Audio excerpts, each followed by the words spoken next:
things in life may get in the way, or try and push its way in front of that goal. Don't let it.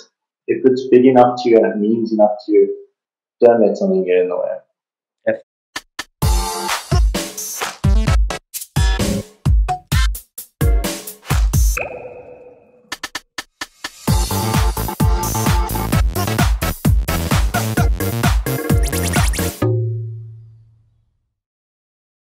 What's up, guys? Welcome back to Life in the Pits Season 3. Episode 2, we interviewed Grant. Grant is a South African cricketer who made his first class debut in 2016-2017, and before that, he was an under-19 international cricketer. He's mostly well known for his phenomenal 149 against England U19, and he has tons of great advice for you guys in this episode. So I hope you guys enjoy it and take it forward to the rest of the episode. So how did you start your cricket career? Probably similar to most people, start like, your friends when you're in primary school or whatever, or friends kind of just, filter off into different sports, and you kind of just follow your friends. That's probably how I started. I actually went to a primary school that wasn't my home language. So for me, I didn't even really understand that they were going off to cricket. I just kind of followed them, and obviously we played with the tennis ball, and I kind of enjoyed it and carried on going with it, to be honest. When's the moment you sort of switched and like, okay, I can take it as a profession, I can take it as a career? When was that moment for you in your life? I think probably when I was around 10, 11, I think. Maybe even a little bit younger, to be honest. I don't think necessarily it's more like you can imagine yourself playing professional cricket, or you aspire to play professional cricket. You see your heroes on TV and whatever it might be, and you kind of want to be like them. But I think it kind of dawned on me maybe when I was about, I would say 16, 17. It probably hit me like I can actually, it comes more realistic, like where it actually hits you, maybe I can actually do it. And you start sort of trying to like pave your way, if that's the right way to say. You try to find that like pathway into how you're going to make it reality. Was there a specific game or specific moment where you're like, I can make this a career? Or was it just like a decision you made overall? No, I wouldn't say it's like a moment as specific as that. I think it was probably just the age that I was at. All my friends were they were starting to think about going to university and what they wanted to study out of school, the career path that they wanted to take. And none of it really interested me.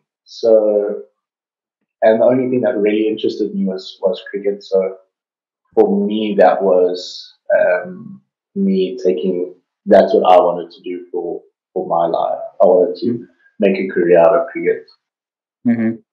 You played for South Africa U19. You went through the whole process of that.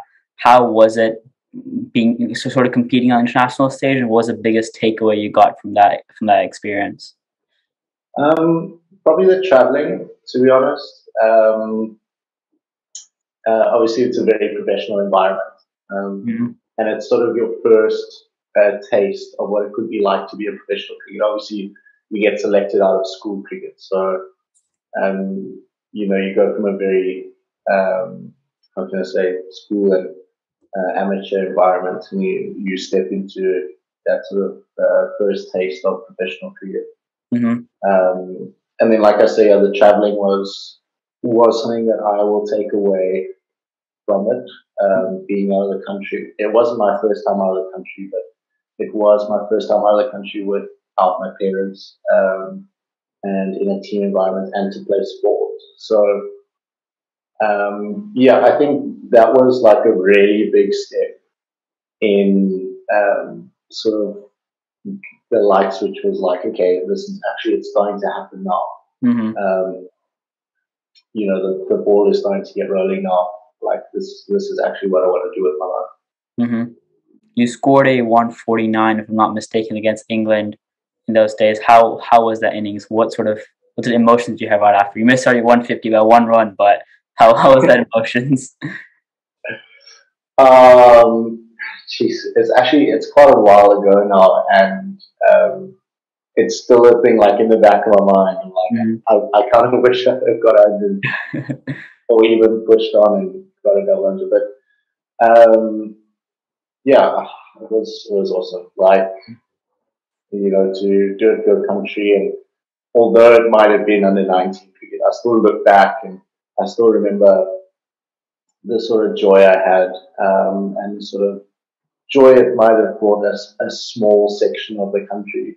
And I feel like it kind of ignites a bit of a fire in me and gives me a bit of ambition to do it again, and hopefully on that bigger stage one day. But yeah, it was awesome. It was also the first time I played a longer format game. Obviously, school cricket, you just play 2020s and 50.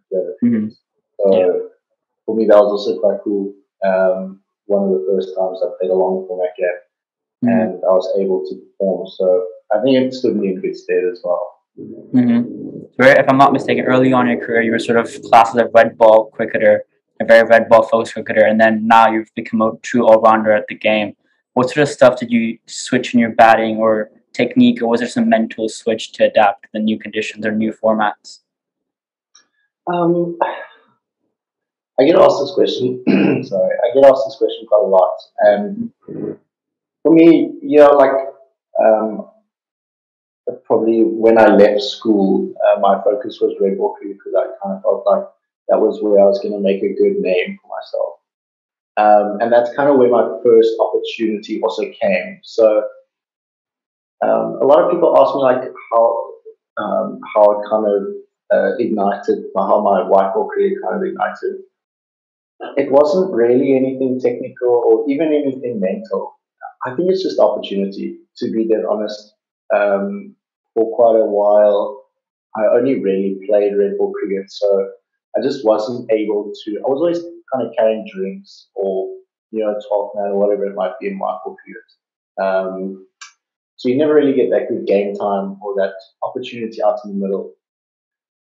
And I think once that opportunity started coming, then the rest is kind of history. So I would probably put it down to opportunity. And I tell a lot of people now, like, I think the major part of sport is opportunity. Obviously without it, you're not able to showcase your talents. Definitely, and you always grab your opportunity as you did. So you got a really good conversion rate from your 50 to 100. I've seen that a lot in your stats and interviews. You've spoken about it a lot. What sort of advice would you give the young cricketers, young 18, 19-year-olds who want to do that, who struggle between the 50, 100 and get out in between of that? I think it's just hungry. I think it's just that hunger to get a bigger score, and to put your team in a better position. I always think about it like 50 is kind of, you batted well, but it's kind of selfish. 100 is always for the team. That's the way I view it. Not everyone's the same. I just think obviously the more runs you get, the better your team has a chance of winning. So yeah, probably just hunger to keep batting. And how do you motivate yourself on the bad day? See a really bad day at the game, you get out really early, or it's a shit day overall. How would you motivate yourself and push on from that? Yeah, it's difficult. It's definitely something I've struggled with in my short career is sort of failure and dealing with it.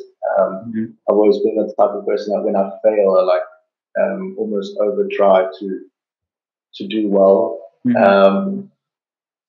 When now I'm kind of thinking, like if I just follow my process and train hard, focus well, all these sorts of things, prepare well for games, prepare well for training sessions, prepare well in training sessions, whatever it might be, visualize well.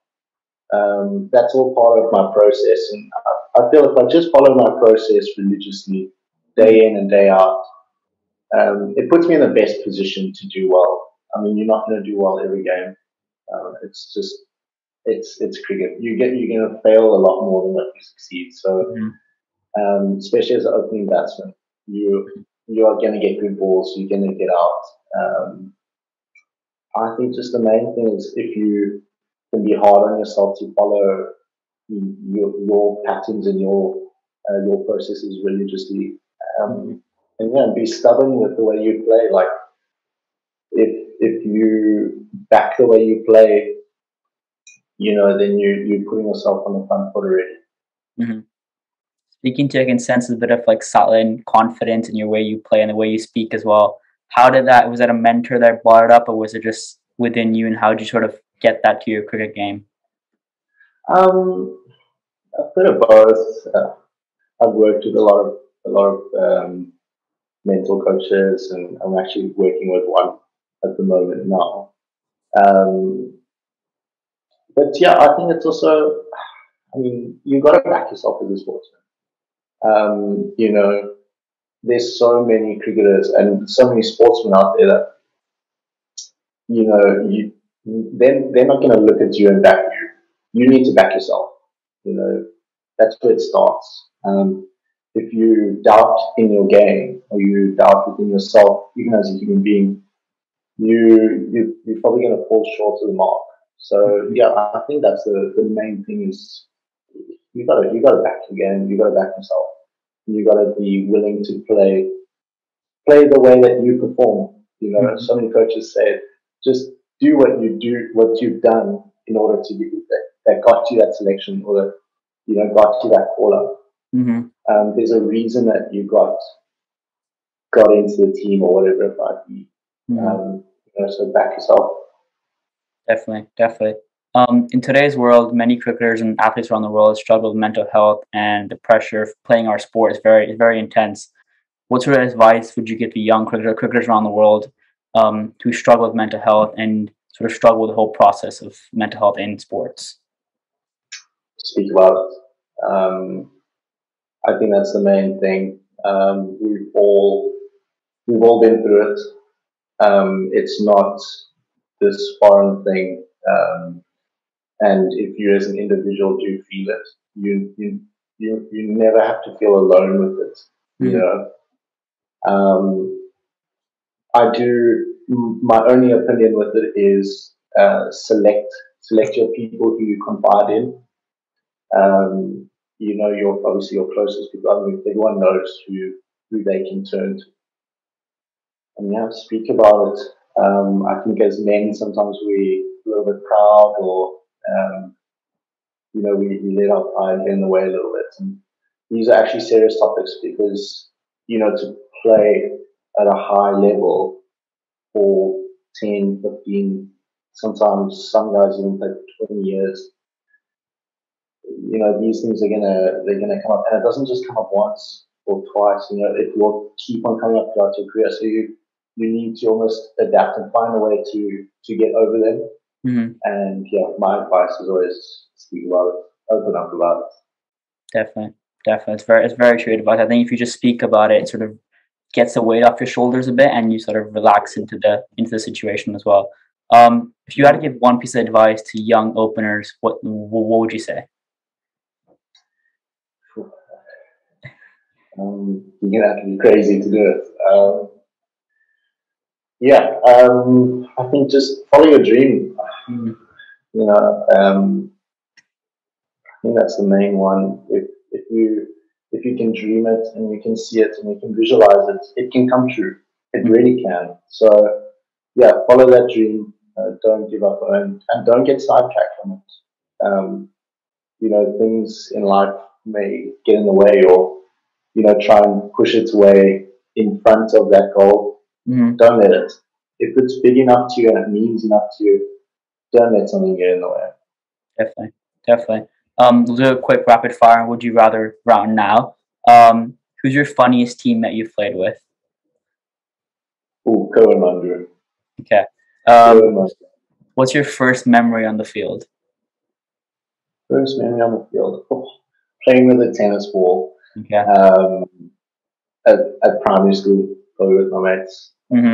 Who do you hate facing the nets currently? He's going to love hearing this as well. Keshav Maharaj. What's your most memorable moment or most iconic moment on the field? Probably my 147 not outs against the Titans last season. What's one international player you would love to bat with? Ooh. Well, he's retired now, but probably Faf du Plessis. If you weren't playing cricket, what would you do? Probably nothing.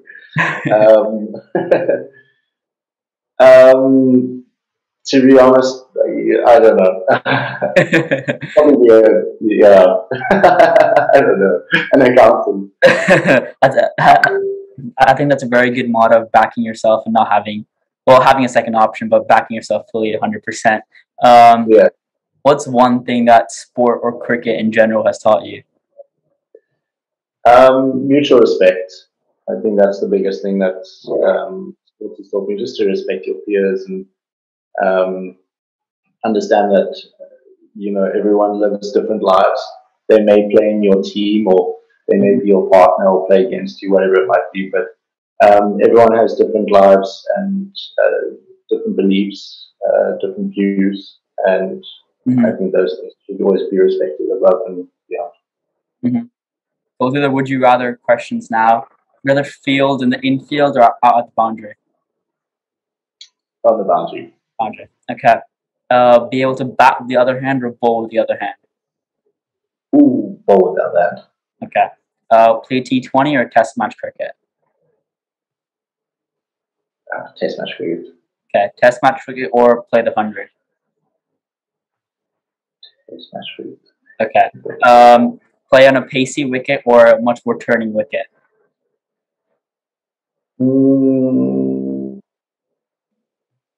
Pacey wicket. Pacey wicket. Okay.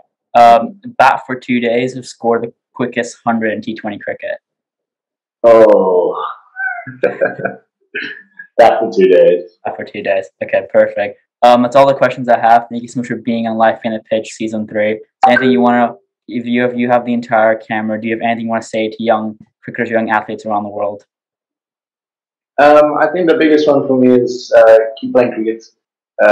Keep, or whatever sport you may be in, keep doing it, because sports is so important in today's world. It really drives the community. It really drives individuals. And yeah, I think just good sportsmen make good people. I've always believed in that. I've never met a bad person who plays sports. So yeah, that would be my main thing. Keep doing it. Don't filter off into something else. If you're passionate about it, really stay in it. Definitely. Thank you so much for being part of the episode. I definitely learned so much. I think our viewers definitely learned as well. Thank you so much for being part of the show. Thank you. I appreciate it. Perfect. Thank you.